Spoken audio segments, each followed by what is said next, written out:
नमस्कार दोस्तों, आज हम आपके लिए लेकर आए हैं ओमकारेश्वर ज्योतिर्लिंग का इतिहास।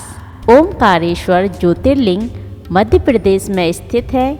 यह मध्य प्रदेश के खंडवा जिले में स्थित है।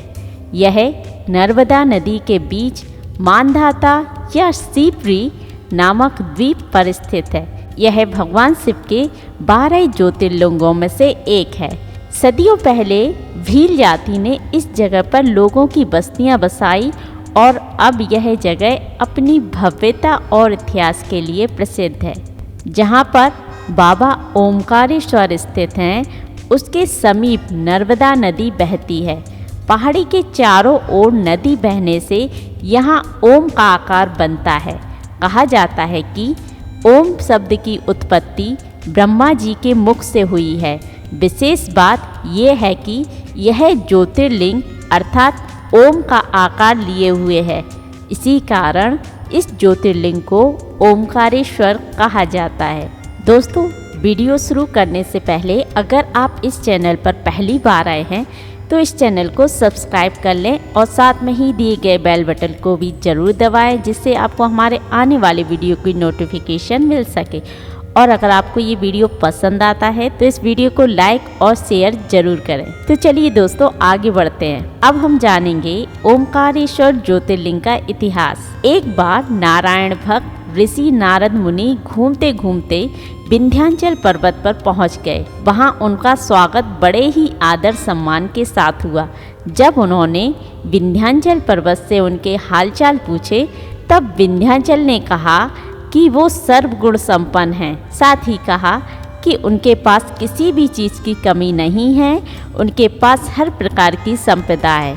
उनमें अहंकार भाव साफ नजर आ रहा था। श्री नारद जी को अहंकार नाशक भी कहा जाता है।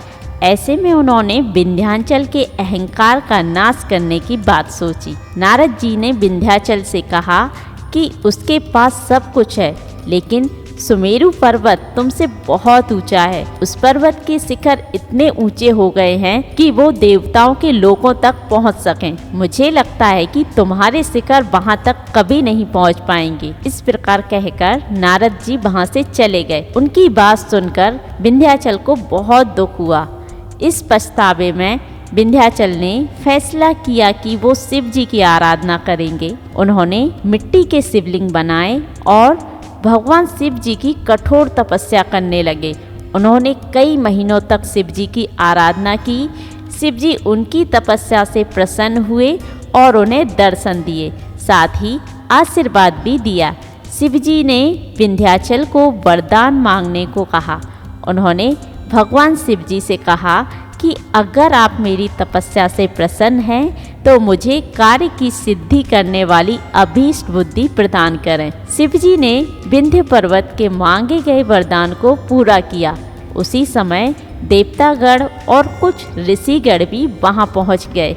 इन सभी ने अनुरोध किया कि वहां स्थित ज्योतिर्लिंग 2 स्वरूपों में विभक्त हो जाए। उनके अनुरोध पर ही ज्योतिर्लिंग 2 स्वरूपों में विभक्त हुआ, जिसमें से एक प्रणव लिंग ओमकारेश्वर और दूसरा पार्थिव लिंग ममलेश्वर ज्योतिर्लिंग के नाम से प्रसिद्ध हुआ। इस कथा के अलावा इस स्थान से एक और कथा जुड़ी हुई है। यहाँ नर्मदा नदी के किनारे इस पर्वत पर राजा मांधाता ने घोर तपस्या कर भगवान शिव को प्रसन्न किया था और शिव जी के प्रकट होने पर उनसे यहीं निवास करने का वरदान मांग लिया था। तभी से यह प्रसिद्ध नगरी ओमकार मांधाता के रूप में पुकारी जाने लगी। इस मंदिर में शिव भक्त कुबेर ने भगवान की तपस्या करके शिवलिंग की स्थापना की थी। भगवान शिव जी ने कुबेर को देवताओं का धनपति बनाया था और कुबेर को स्नान करने के लिए शिव जी ने अपनी जटा से कावेरी नदी को उत्पन्न किया था। ओमकारेश्वर मंदिर में 68 तीर्थ हैं, जिसमें 33 करोड़ देवी देवता परिवार सहित रहते हैं। 2 ज्योतिर्लिंग सहित 108 शिवलिंग भी हैं। यहाँ भगवान शिव साक्षात प्रकट हुए हैं, इसलिए इन्हें ज्योतिर्लिंग कहा जाता है। ऐसा कहा जाता है कि यहाँ का तट ओम का आकार का है। यह ज्योतिर्लिंग पंचमुखी है। लोगों का मानना है कि भगवान शिव तीनों लोकों का भ्रमण करके यहाँ विश्राम करते हैं, इसलिए यहाँ रात में भगवान शिव की शयन आरती भी की जाती है। यहाँ काफ़ी दूर दूर से भक्तगण दर्शन के लिए भारी से भारी संख्या में आते हैं और ऐसा कहा जाता है कि यहाँ आने से सभी भक्तों के संकट दूर हो जाते हैं। यह 5 मंजिला मंदिर है। यह बहुत ही भव्य तरीके से निर्मित किया गया है। दोस्तों, आज के लिए बस इतना ही। अगर आपको हमारा ये वीडियो पसंद आया हो तो इस वीडियो को लाइक और शेयर ज़रूर करें और हमारे चैनल को सब्सक्राइब भी करें। साथ में ही दिए गए बेल बटन को भी ज़रूर दबाएं, जिससे आपको हमारे आने वाले वीडियो की नोटिफिकेशन मिल सके। इस वीडियो को देखने के लिए आपका बहुत बहुत धन्यवाद।